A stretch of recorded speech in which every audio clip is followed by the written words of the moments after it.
O escritor Sérgio Tavares, nosso entrevistado de hoje, trabalha com o limite das emoções. Depois de ganhar o Prêmio Sesc de Literatura, Sérgio lança seu segundo livro, Queda da Própria Altura, onde, depois de uma grande perda pessoal, busca os caminhos para entender os desajustes da vida. Na Dica de Leituras, o jogo de recebimentos e doações nos romances O Tigre na Sombra, de Lia Luft, e Tudo que Mãe Diz é Sagrado, de Paula Correia. Agora a gente fica com Sérgio Tavares. Bom, vamos lá, Sérgio, falar um pouco sobre A Queda da Própria Altura, né? É um livro interessante, assim, do ponto de vista, é um livro de contos, mas ele existe com dois aspectos muito próximos da literatura que está se fazendo hoje, que é o trato da crueldade, né? E o trato de uma certa prosa quase cinematográfica, né? Rápida, né? Assim, com as frases longas, com a pontuação própria e tal, né? Quer dizer, é isso mesmo? O livro foi pensado dessa forma? Como é que surge esses contos? Como é que você os pensou? Bom, esse livro ele surgiu no final de 2008. Portanto, ele nasceu antes do meu primeiro livro, que foi O Cavala, que ganhou o Prêmio Sesc. No final de 2008, eu e minha esposa estávamos grávidos, estávamos esperando o nosso primeiro filho. E uma semana antes de ter o acontecimento, a gente perdeu essa criança. E a gente começou a pensar de uma maneira de superar isso, como é que a gente ia encarar essa tragédia, né? E eu sempre busquei encarar a minha vida de alguma forma através da literatura. E é o que me dava conforto, assim. As pessoas procuram conforto religioso, psicólogo, e eu tentei buscar através da literatura. Eu comecei a escrever sobre isso. Eu comecei a escrever sobre esse momento, algo como para um eu que não iria existir mais depois daquilo. E escrevi um texto que foi o texto que foi resumido no terceiro conto, chamado Conto Sono, que tinha cerca de 50 páginas mais ou menos. E um período depois, cerca de 3 meses, assim, eu li aquele livro Carta D, do André Gorz, que ele escreve para a esposa dele, a Dorine, que o livro começa, é um livro lindo, uma história de amor assim, que é uma história trágica, que eles acabaram fazendo um pacto de morte, mas o livro começa ele dizendo que ela estava bem doente já, ele começa dizendo assim, você perdeu o cabelo, você emagreceu, você está tantos centímetros menores, mas eu te amo, você está mais linda do que nunca. Tal. Eu peguei aquilo, falei assim, eu acho que o eixo é esse. O eixo é esse. Eu peguei esse texto, diminuí, e através desse texto eu comecei a pontuar alguns elementos que eu achava que deveria estar presente nesse núcleo. E tem elementos como o desaparecimento, a morte, a perda, a passagem do tempo, a corrupção da passagem do tempo. E eu centralizei esses elementos nesse conto que foi que é o terceiro conto do livro, O Sono. E a partir daí foi nascendo os outros contos. Nesse período aconteceu o Prêmio Sesc, que eram contos que eu escrevia durante esse processo, de repente como uma válvula de escape, algo do tipo assim. E o prêmio aconteceu, eu viajei para vários lugares do Brasil através do Prêmio Sesc, tive o reconhecimento, foi o prêmio que me avalizou como autor. E depois que acabou esse período, que o Prêmio Sesc ele tem um período de 1 ano, que é quando você faz a transição. Que a Lúcia Bittencourt disse que é um ano de Miss. Um ano de Miss, Quando eu fui passar a faixa para a Luísa Gasler, que ela ganhou com Conto de Mentira, foi o momento que eu parei para pensar o livro novamente. Eu voltei o livro. Então, esse período, ele me criou uma visão diferenciada daquilo que eu estava tão carregado de emoção, como que eu poderia encarar aquele material. E aconteceu uma coisa assim, engraçada no primeiro livro, que o primeiro livro ele começa com uma ex-modelo que ela está no surto psicótico, ela tem transtorno obsessivo compulsivo, e tem uma hora que ela consegue sair de casa e ela encontra com um mendigo. E no segundo conto, O Fome, é uma professora de colégio de crianças, de creche, que ela seduz o mendigo. E todo mundo que lia chegar para mim e falar, pô, gostei muito daquela coisa de você usar o mesmo personagem, quando eu escrevi não tinha essa ideia de usar o mesmo personagem. Eu falei, acho que é isso. Acho que a sacada do livro é essa. Eu pegar alguns elementos desse primeiro conto e começar a montar o livro através, como se fosse uma árvore. Um livro que fosse um livro até certo ponto circular. Que ele começasse de uma forma, ele se complementasse no último conto. E assim, são contos maiores que tem essa rixa, né, do conto maior novela, não é novela, se é conto, não é? Mas que eles se comunicam através desses elementos, assim. Eu não quis fazer um livro autobiográfico. Eu estou nesses contos, mas não sou eu que estou aí, sabe? Não é minha história verdadeira. Tem trechos do que nós passamos. E eu peguei essa ausência. Na verdade, esse livro é um livro construído pela ausência. É essa ausência. Eu quis eternizar algo que eu não poderia ter eternizado de uma maneira normal, natural da vida, né? Uhum. Agora, a questão da crueldade nele é curiosa porque ela não é uma crueldade da fatalidade, né? Como é o caso que você viveu, mas ela é a crueldade provocada, né? Em contos como Era, por exemplo, isso é bem claro, bem marcado, né? Quer dizer, também como é que você faz essa transposição, essas duas leituras? Isso, na verdade, foram os meus... Tem uns autores fantasmas, né? Acho que eu tenho escritores fantasmas, assim. Quando eu fui escrever o livro, assim, eu falei assim, não, preciso ler alguma coisa que me desse base, assim, além do Carta para D. E eu peguei, assim, os autores que eu sou fã muito, assim, Murilo Rubião. Quem conhece o Murilo Rubião, aí é praticamente uma homenagem ao Murilo, assim. O Murilo tem uma história que é muito parecida, na minha história, na verdade, muito parecida com a dele, assim, né? O Murilo sempre foi um burocrata, sempre trabalhou na parte de assessoria de político. Ele trabalhou muito tempo com o Juscelino. E eu acho ele fantástico, assim. Por exemplo, Teleco Coelhinho, para mim, acho que é o melhor conto da literatura brasileira, assim. Sabe? Que é um absurdo em cima do absurdo. É o cara que tá num calçadão, vendo o mar, e ele escuta uma voz infantil pedir um cigarro, ele pensa, é uma criança, e fala, não enche, não vou te dar um cigarro. Quando ele olha, é um coelhinho cinzento, que está aí, ainda fala assim, sai da frente, está atrapalhando minha visão. É assim, eu acho essa questão do irreal, do insólito, do absurdo, infiltrando no cotidiano, assim, me fascina. E eu peguei isso e quis pensar dentro desses elementos, dentro daquilo que eu criei de conceito para o livro. E essa questão, no caso da passagem do tempo, esse conto Era, assim, a gente meio que revelando um pouquinho da história, porque a história vai se desenvolvendo e mais para o meio que você consegue entender o que é esse ciclo, né, da pessoa, da mulher que começa, todo dia ela morre, nasce, morre, nasce, morre, nasce.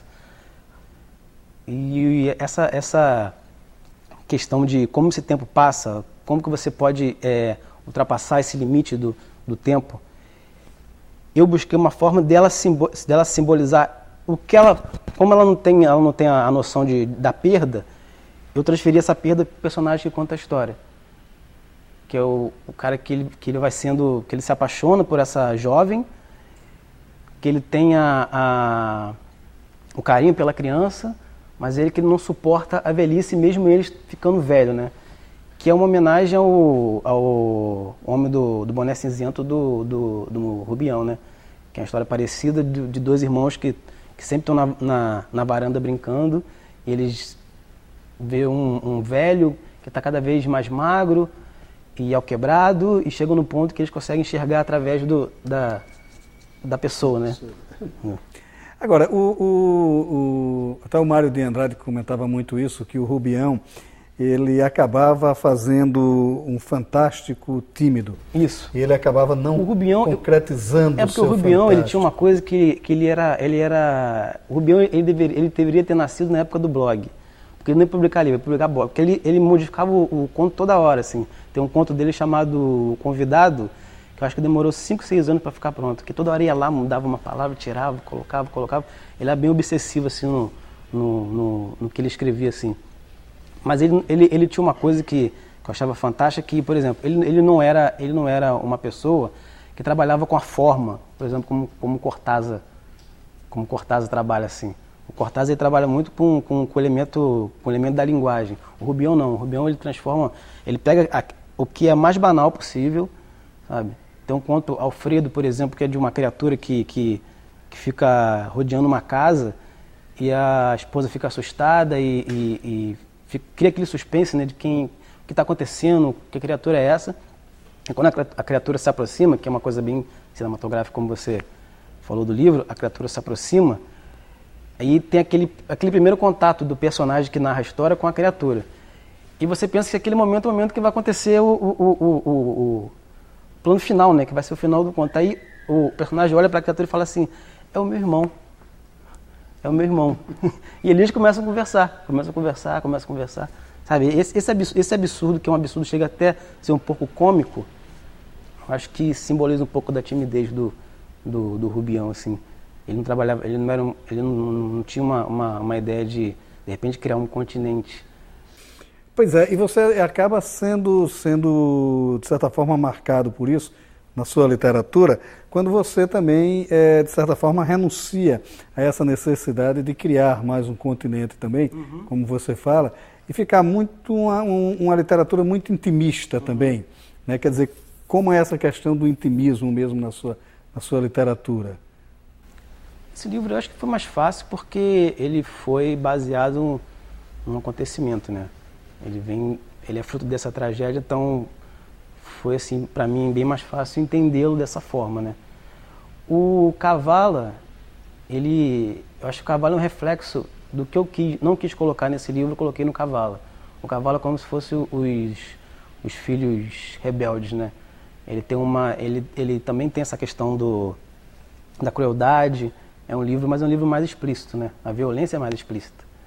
Você tem praticamente um nocaute a cada página. Nesse aí, você vai tendo um nocaute que ele vai acontecendo durante a leitura. E é praticamente como um derradeiro, né? No final do conto, que acontece esse nocaute, acontece... no conto Era, por exemplo, esse nocaute acontece no encontro do pai e do filho, no final. Que ele não vê o pai, que o conto se passa no período da ditadura, ou pós-ditadura um pouquinho, que o pai fugiu, o pai era professor universitário, fugiu, e ele não tem esse contato com o pai, a mãe troca correspondência com uma pessoa que ele não sabe quem é. Nesse imaginário dele de criança, ele não consegue assimilar que de repente aquela troca de correspondência com o próprio pai dele, ele só vai pegar isso mais tarde, depois que ele recupera um móvel, ele abre a gaveta, ele vê ali uma correspondência ali, e ele sai para encontrar com o pai dele. E quando ele sai para encontrar com o pai dele é onde que tem esse encontro, e ali onde que o leitor recebe o golpe, né? O golpe está ali, nesse encontro. Agora, a sua estrutura de conto é interessante, porque ela termina, tem sempre essa preocupação na expressão do Cortázar, né? De você nocautear o leitor no final, mas há várias referências que vão, de certa forma, preparando o leitor. Né? Referências até muito de cunho político, às vezes, né? De um certo protesto social, né? Que vai acabar mediando também essa prosa. Né? Quer dizer, como é que se entram esses elementos também, que é quase o elemento do jornalista mesmo, né? Quase que o análise jornalístico. A visão jornalística, ela não tem como evitar, né? Ela tá sobre o conto, assim como ela está sobre uma pauta de jornal, né? Mas a perspectiva, ela é praticamente vista uma visão de cima, né? Você tem um personagem que ele conta essa história, mas ele está pouco incluído nessa história, sabe? O que ele faz, as atitudes dele, não é um mecanismo que influi nessa história. Essa história ela vai acontecendo e o que você falou, esses elementos eles vão surgindo, vão aglutinando e vai encaminhando ele dessa forma. Essa questão do política, no caso da ditadura, ela veio da questão do desaparecimento, né? Que é uma coisa que aconteceu durante o período, que eu quis pensar esses elementos assim, colocar coisas bem sutis assim, que acho que só um leitor que tem uma percepção bem aguçada consegue pegar assim, sabe, umas coisas subliminares, umas coisas bem sutis que chega no final da leitura, você consegue entender o porquê daquilo aconteceu no início do conto, né? Porque os meus contos, ele são contos que, assim, comparando assim, por exemplo, com Cortázar, são contos que eles estão acontecendo, não são contos que acontecem. Quando você pega o conto para você ler, o conto já está acontecendo. Você pega o conto na metade dele, né? Na metade da história, mas que tem um entendimento no final, né? Agora, e também um outro aspecto muito forte desses contos, pelo menos A Queda da Própria Altura, que as relações pessoais, elas sempre são falidas. Elas começam na falência, né? Quer dizer, também como é que foi lidar com isso, né? Com essa... É mais um reflexo, né? Mais um reflexo daquele momento, né? Óbvio que depois disso a gente conseguiu, hoje eu tenho uma filha de 2 anos, filha linda, mas naquele momento ali o reflexo era isso, né? Eu precisava passar ou tentar me explicar uma coisa que eu não conseguia explicar o que tinha acontecido, né? O porquê daquilo ter acontecido. E esse era o momento que eu estava vivendo. Essa falência da relação familiar ali era minha falência, né? Que eu estava expondo naquele texto ali. Entender isso dessa forma, eu acho que foi uma maneira, até certo ponto, de me exorcizar, né?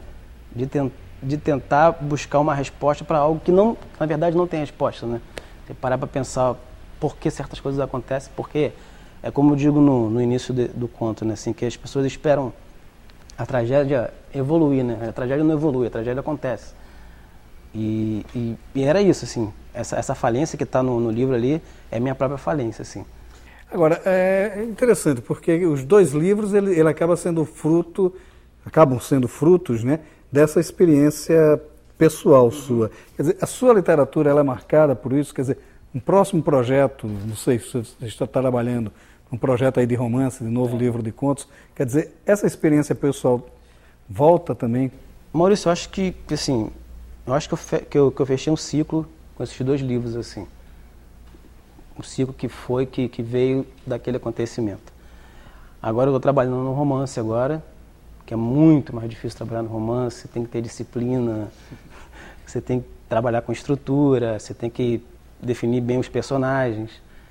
E é um romance que ele se passa entre a década de 80 e 90, e é um período quando o vírus HIV estava surgindo no Brasil, assim. E eu quis fazer essa relação, novamente uma relação familiar, que como esse vírus ele se infiltra numa relação familiar heterossexual, mas através de uma mulher, não do homem. Porque tinha aquele estigma no começo da epidemia de que era uma doença de gay, até se chamava de câncer gay, né?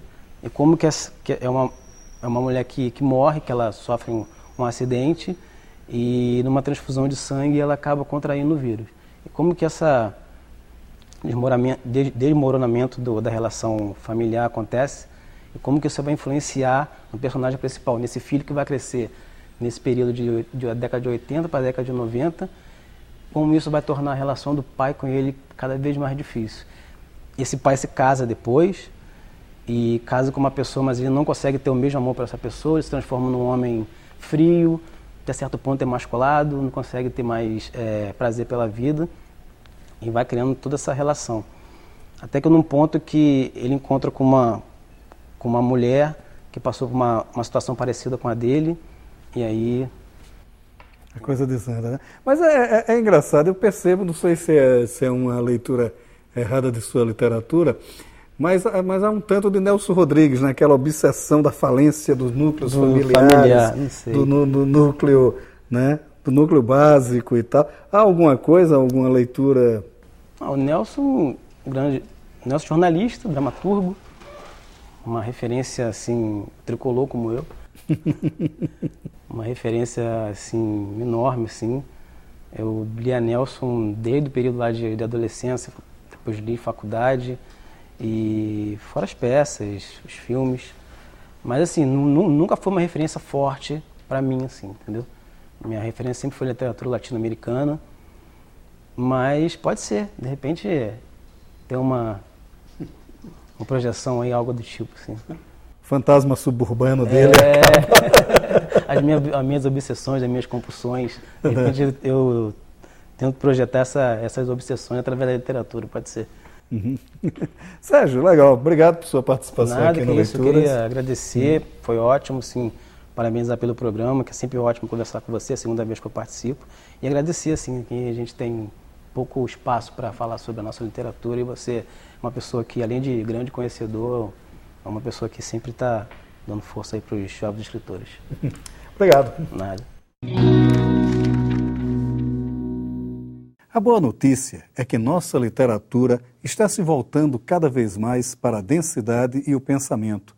Já não basta contar uma história, é preciso fazer com que essa história toque o leitor e provoque suas emoções. Muitos escritores já trabalhavam nesta linha, que estava se perdendo nos descaminhos editoriais. Lia Luft, depois de 4 anos, volta a lançar um livro de ficção, o romance O Tigre na Sombra, editado pela Record, onde também retoma esta capacidade de olhar para a vida sem condescendência, mas com muita compaixão. O enredo conta da vida que gira em torno de Doda, uma enigmática mocinha que fala com os espelhos, onde supostamente mora Dolores, talvez sua gêmea. Neste clima de verdades sobrepostas ou mentiras escondidas, Lia cria uma espécie de poema. Sua linguagem é rica e saborosa, mesmo desvendando um mundo de dores intensas e incuráveis. O mundo onde os homens guardam medo e as mulheres se lançam na determinação de ser alguém. E tudo se enreda no lirismo, pois o objetivo de Lia é nos dizer que a vida, mesmo desgraçada, comove. Olhar o mundo real e dele extrair o mistério do lirismo. Talvez este seja o elaborado segredo dos escritores que preferem trabalhar com sentimentos e reflexões. É o caso de Paula Corrêa, uma dessas agradáveis surpresas de nossa nova prosa. Depois de lançar 2 livros de poesia, Paula se revela romancista, publicando pela Leia Tudo o que Mãe Diz é Sagrado, uma narrativa poética e comovente. O enredo conta de uma mulher que doa parte de si para a mãe doente, mas não consegue salvá-la. Do gesto extremo decorre toda a reflexão sobre as fragilidades da vida. O ambiente, aparentemente normal, onde a tia escuta Gonzaguinha, vai se desmilinguindo na confecção de um rosário de perdas. E isso dói, mas a dor é para ser domada, parece nos dizer a protagonista, que não se deixa levar pelos medos e vai desenhando com profunda beleza este mundo de desgraças. Mais uma vez, estamos diante de uma literatura feita para refletir sobre a vida que, mesmo desgraçada, guarda suas belezas. Onde a dor não tem razão, como no samba de Paulinho da Viola, O Tigre na Sombra, de Lia Luft, e Tudo que Mãe Diz é Sagrado, de Paula Corrêa. O Leituras de hoje fica por aqui e você bem pode ficar na companhia de bons autores e bons livros. Até nosso próximo encontro.